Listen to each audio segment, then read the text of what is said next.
Hi hello friends, welcome to our YouTube channel. ಇವತ್ತು ನಾನು tomato sambar ಮಾಡೋದನ್ನು ತೋರಿಸೋಣ ಅಂತ ಬಂದಿದ್ದೀನಿ. ಇದು ತುಂಬ ಈಸಿ ಮಾಡೋಕ್ಕೆ. ನಾನಿವಾಗ 4ರಿಂದ 5 ಟೊಮೊಟೊ ತೊಗೊಂಡಿದ್ದೀನಿ. ಟೊಮೊಟೊನ ಉದ್ದುದ್ದಾಗಿ ಹಚ್ಚಿಟ್ಕೊಂಡಿದ್ದೀನಿ.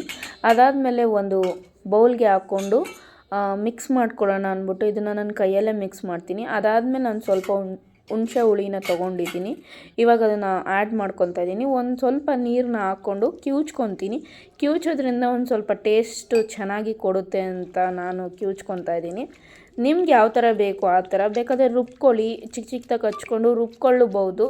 ನಿಮ್ಗೆ ಯಾವ ಥರ ಬೇಕು ಆ ಥರ ಮಾಡ್ಕೊಳ್ಳಿ. ನಾನಿಲ್ಲಿ ಕಿವುಚಿ ಮಾಡೋಣ ಅಂತ ಅಂದ್ಕೊಂಡಿದ್ದೀನಿ. ಅದು ಟೇಸ್ಟ್ ಡಿಫ್ರೆಂಟಾಗಿರುತ್ತೆ, ಸ್ವಲ್ಪ ಟೇಸ್ಟು ಚೆನ್ನಾಗಿರುತ್ತೆ. ಅದಕ್ಕೋಸ್ಕರ ಇವಾಗ ನಾನು 2 ಟೇಬಲ್ ಸ್ಪೂನು ಸಾಂಬಾರು ಪುಡಿ ಹಾಕ್ತಾಯಿದ್ದೀನಿ. ಇದು ಮನೇಲೇ ಮಾಡಿಕೊಂಡ್ರಂಥ ಸಾಂಬಾರು ಪುಡಿ ಹಾಕಿದ್ರೆ ಟೇಸ್ಟ್ ಇನ್ನೂ ತುಂಬ ಚೆನ್ನಾಗಿರುತ್ತೆ. ಸೊ ಮಾಮೂಲಿ ಅಂಗಡಿ ಸಾಂಬಾರು ಪುಡಿ ಅಷ್ಟೊಂದೇನು ನಮಗೆ ಇಷ್ಟ ಆಗೋಲ್ಲ.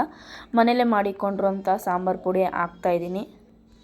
ಸಾಂಬಾರು ಪುಡಿ ಎಲ್ಲ ಮಿಕ್ಸ್ ಮಾಡಾದ್ಮೇಲೆ ನಾನಿವಾಗ ಒಂದು ಬಾಣಲಿ ಇಟ್ಕೊಂಡಿದ್ದೀನಿ. ಬಾಣಲಿಗೆ 3 ಟೇಬಲ್ ಸ್ಪೂನು ಎಣ್ಣೆ ಹಾಕ್ತಾಯಿದ್ದೀನಿ. ಅದಾದಮೇಲೆ ಸ್ವಲ್ಪ ಇದಾದಮೇಲೆ ನಾನು ಸಾಸಿವೆನ ಆ್ಯಡ್ ಮಾಡ್ತಾಯಿದ್ದೀನಿ. ಸಾಸಿವೆ ಮತ್ತು ಆದಮೇಲೆ ಒಂದು ಸ್ವಲ್ಪ 1 ಟೇಬಲ್ ಸ್ಪೂನಷ್ಟು ಜೀರಿಗೆ ಆ್ಯಡ್ ಮಾಡ್ತಾಯಿದ್ದೀನಿ.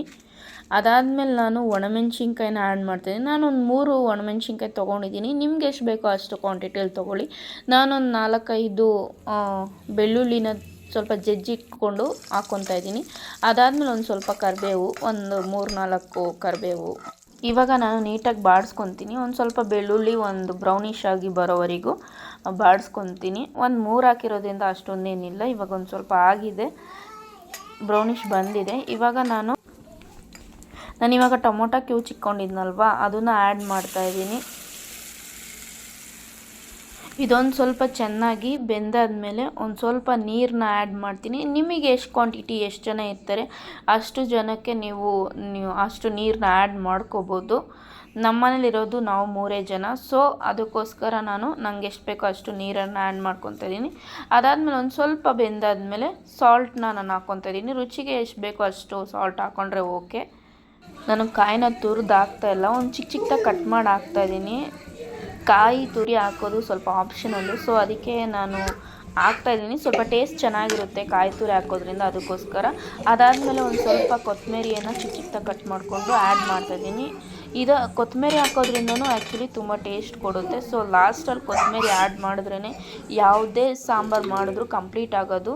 ಸ್ವಲ್ಪ ಕುದಿಯೋಕ್ಕೆ ಬಿಡ್ತೀನಿ. ಮಾಡಬೇಕಾದ್ರೇ ಸಾಂಬಾರು ಚೆನ್ನಾಗಿ ಕುದ್ದಿರುತ್ತೆ. ಟೊಮೊಟೊ ಸಾರು ಆಗಿರೋದ್ರಿಂದ ಅಷ್ಟೊಂದೇ ಕುದಿಸೋ ಅವಶ್ಯಕತೆ ಇರೋಲ್ಲ. ನೀವೇ ನೋಡ್ತಾ ಇದ್ದೀರಲ್ಲ ಸಾಂಬಾರು ಯಾವ ಥರ ಬಂದಿದೆ ಅಂತ.